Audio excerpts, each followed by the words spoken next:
नमस्कार दोस्तों, ज्ञान वृष्टि चैनल में आपका हार्दिक स्वागत है। प्यारे मित्रों, आज हम आप सभी के लिए एक प्राचीन कथा लेकर आए हैं। जो भी इस प्राचीन कथा को विस्तार पूर्वक और ध्यान से सुनेगा उसको भगवान श्री कृष्ण का आशीर्वाद प्राप्त होगा और वह सभी पापों से मुक्त हो जाएगा। हम अपनी प्राचीन कथा को आरंभ करते हैं। कथा को आरंभ करने से पहले कमेंट बॉक्स में जय श्री कृष्ण लिखना ना भूले, साथ ही चैनल को सब्सक्राइब और वीडियो को लाइक करना ना भूले ताकि आप हमारी प्राचीन कथाओं से जुड़े रहे। एक समय की बात है, नारद मुनि पृथ्वी लोक का भ्रमण करते हुए द्वारका नगरी पहुँचे। वहां उन्होंने द्वारकाधीश श्री कृष्ण को प्रणाम किया। प्रणाम करने के बाद नारद मुनि शांत हो गए। नारद मुनि के शांत स्वभाव को देखकर श्री कृष्ण बोले कि हे मुनिश्रेष्ठ, आज आपका स्वभाव इतना शांत क्यों है? ऐसी क्या घटना घटित हुई है? नारद मुनि कहते हैं कि हे प्रभु, हे नारायण, मैं द्वारका नगरी आने से पहले संसार का भ्रमण कर रहा था। तब मैंने देखा कि एक पुरुष हाथ में लाठी लिए एक कुत्ते को भगा भगा कर मार रहा था। वह कुत्ता किसी के भी घर पर जाता, उसे कोई भी भोजन नहीं देता, सब उसे मार मार कर भगा देते। तो हे प्रभु, मेरे मन में एक प्रश्न उठ रहा है, अगर आपकी आज्ञा हो तो मैं वह प्रश्न आपसे पूछूं। इस प्रकार प्यारे मित्रों, भगवान श्री कृष्ण नारद मुनि से वह प्रश्न पूछते हैं और कहते हैं, नारद मुनि आप निसंकोच होकर मुझसे वह प्रश्न पूछे। नारद मुनि भगवान श्री कृष्ण से कहते हैं कि हे प्रभु, मैं यह जानना चाहता हूँ कि किस पाप कर्म के कारण मनुष्य को कुत्ते का जन्म मिलता है। भगवान कृष्ण कहते हैं कि हे नारद मुनि, इसके पीछे एक प्राचीन कथा है, वह कथा मैं आपको सुनाता हूँ। आप ध्यान पूर्वक इस कथा को सुने और इसका तीनों लोकों में प्रचार करें। नारद मुनि कहते हैं कि हे प्रभु, आपका कोटि कोटि धन्यवाद। मैं आपकी कथा का श्रवण करूँगा और तीनों लोकों में इसका प्रचार करूँगा। प्यारे मित्रों, आप भी इस कथा को ध्यानपूर्वक सुने। भगवान श्री कृष्ण कथा सुनाना आरंभ करते हैं।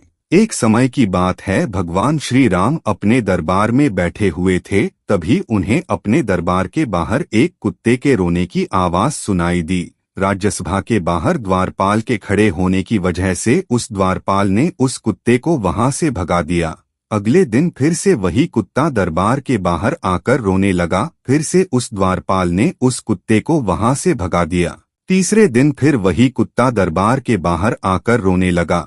फिर भगवान श्री राम के मन में यह प्रश्न आया कि यह कुत्ता मेरे ही दरबार के आगे बार बार आकर क्यों रोता है। भगवान श्री राम ने द्वारपाल को बुलाया और कहा कि इस कुत्ते को तुम मेरे दरबार में लेकर आओ। फिर द्वारपाल उस कुत्ते के पास जाता है और कहता है कि तुम्हें प्रभु श्री राम ने अपने दरबार में बुलाया है। द्वारपाल की इतनी बातें सुनने के बाद वह कुत्ता कहता है कि हे द्वारपाल, रसोई घर, गौशाला, मंदिर, इन पवित्र जगहों पर मेरा जाना वर्जित है।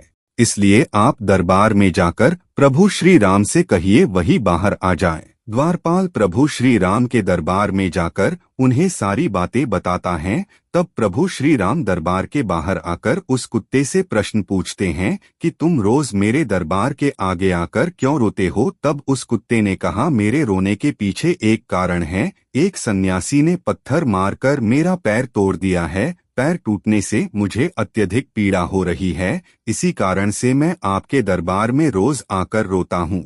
फिर प्रभु श्री राम ने दरबार में जाकर अपने द्वारपाल को बुलाया और कहा, हे द्वारपाल, तुम अभी जाओ और उस सन्यासी को दरबार में लेकर आओ जिसने उस कुत्ते का पैर तोड़ा है। प्रभु श्री राम की आज्ञा पाते ही वह द्वारपाल 2 सैनिकों के साथ उस सन्यासी के घर पर जाता है और उस सन्यासी को अपने साथ पकड़कर दरबार में ले जाकर प्रभु श्री राम के सामने खड़ा कर देता है।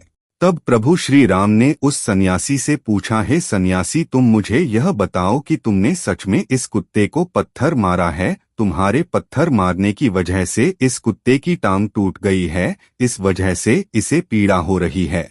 ऐसा इस कुत्ते ने क्या किया था जो तुमने इस बेजुबान जीव पर पत्थर से प्रहार किया।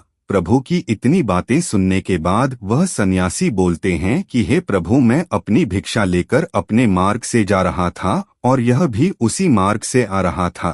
इसने मेरे हाथ में भिक्षा देखकर उसको स्पर्श कर लिया, इसलिए मैंने क्रोधवश आकर इसको पत्थर से मारा। प्रभु श्री राम सन्यासी से कहते हैं कि हे महात्मा, क्या आपको यह पता है, यह एक अज्ञान जीव है, इसे अच्छे बुरे का कोई ज्ञान नहीं है, इसको अपने पेट भरने के लिए ऐसा करना पड़ता है। आपने इसको इतनी सी गलती के लिए इतनी बड़ी सजा दे दी, इसलिए हे सन्यासी, अपराध आपने किया है, इस कुत्ते से कोई अपराध नहीं हुआ, ऐसा करना तो इसकी प्रवृत्ति है। फिर भगवान श्री कृष्ण नारद मुनि से कहते हैं कि हे नारद मुनि, फिर प्रभु श्री राम ने सन्यासी से कहा कि हे सन्यासी, तुमने इसको बहुत बड़ी चोट दी है, इसलिए यह कुत्ता तुम्हें इस अपराध की सजा देगा।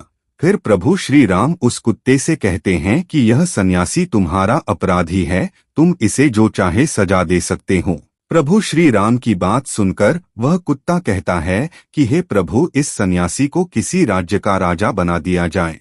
प्रभु श्री राम ने कुत्ते की यह बात मानकर उस सन्यासी को सुंदर वस्त्र पहनाकर घोड़े पर बिठाकर एक महल का राजा बना दिया। फिर वह सन्यासी अपने इस रूप को देखकर अति प्रसन्न हुआ और सोचने लगा कि मैं तो सपने में भी नहीं सोच सकता था कि मैं किसी महल का राजा बनूंगा। मुझे उस कुत्ते ने सजा देने की वजह इस महल का राजा बना दिया। सच में वह अज्ञानी जीव ही है, उस कुत्ते में अकल ही नहीं है। अगर उस कुत्ते में अकल होती तो वह मुझे इस महल का राजा नहीं बनाता। फिर प्रभु श्री राम के महल में गांव वाले आकर प्रभु श्री राम से पूछते हैं कि प्रभु, उस सन्यासी ने इस कुत्ते को पत्थर मार के इसकी टांग तोड़ दी थी, फिर भी इस कुत्ते ने उसको सजा देने की वजह एक महल का राजा बना दिया। प्रभु, ऐसा उस कुत्ते ने क्यों किया? प्रभु श्री राम ने उन गांव वालों की बात सुनकर उनसे यह कहा कि इस प्रश्न का उत्तर तो वह कुत्ता ही दे सकता है। फिर सभी गांव वाले उस कुत्ते के पास जाते हैं और गांव वाले उस कुत्ते से कहते हैं कि तुमने ऐसा क्यों किया? उस सन्यासी ने तो तुम्हारी टांग तोड़ दी थी और तुमने उसे सजा देने की बजाय उसे एक महल का राजा बना दिया। कुत्ता उन गांव वालों से कहता है कि तुम यह जानना चाहते हो कि मैंने उसे सजा देने की वजह एक महल का राजा क्यों बना दिया? भगवान श्री कृष्ण नारद मुनि से कहते हैं कि उस कुत्ते ने गांव वालों से कहा कि सुनो, उसके पीछे क्या कारण है? अन्याय करने वाला राजा, याचक को भगाने वाला और दूसरे की संपत्ति को हड़पने वाला और किसी गरीब पर अत्याचार करने वाला मनुष्य दूसरे जन्म में कुत्ता ही बनता है। यह एक सत्य है, इसमें कोई संकोच करने वाली बात नहीं। एक राजा ही गरीबों को सताता है और उनकी संपत्ति को हड़पता है। फिर आगे कुत्ते ने कहा कि मैं भी अगले जन्म में एक राजा ही था, मैंने गरीबों को बहुत सताया था और उनकी मेहनत का धन खूब हड़पा। मैं गरीबों को बहुत परेशान करता था और उनकी संपत्ति को हड़प लिया करता था, जिस कारण से मुझे इस जन्म में कुत्ते का जन्म मिला है। मैं अपने पिछले जन्म के पापों का फल भोग रहा हूँ, इसीलिए मैंने सन्यासी को एक महल का राजा बनाया है ताकि उसे भी अगले जन्म में कुत्ते का ही जन्म मिले।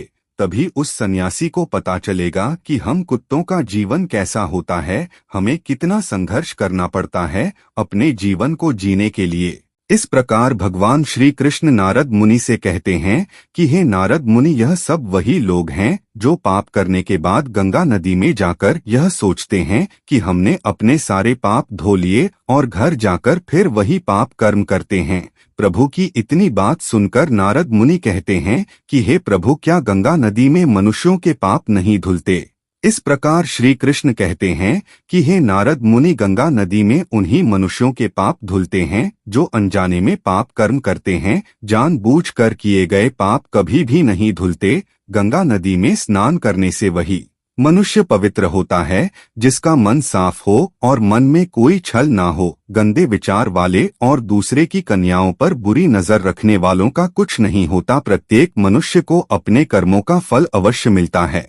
इस प्रकार प्यारे मित्रों, भगवान श्री कृष्ण ने नारद मुनि को यह कथा सुनाई। मित्रों, अगर आप किसी बेजुबान जीव को खाना नहीं खिला सकते तो उन्हें मारे पीटे भी नहीं। हमें हमेशा बेजुबान जीव की रक्षा करनी चाहिए, उनकी सहायता करनी चाहिए, क्योंकि ऊपर से परमात्मा सब देख रहे होते हैं। सभी मनुष्यों को अपने अपने कर्मों का फल जरूर मिलता है। प्यारे मित्रों, अगर आपको यह वीडियो पसंद आए तो वीडियो को लाइक, चैनल को सब्सक्राइब और वीडियो को अपने मित्रों में शेयर करना ना भूले।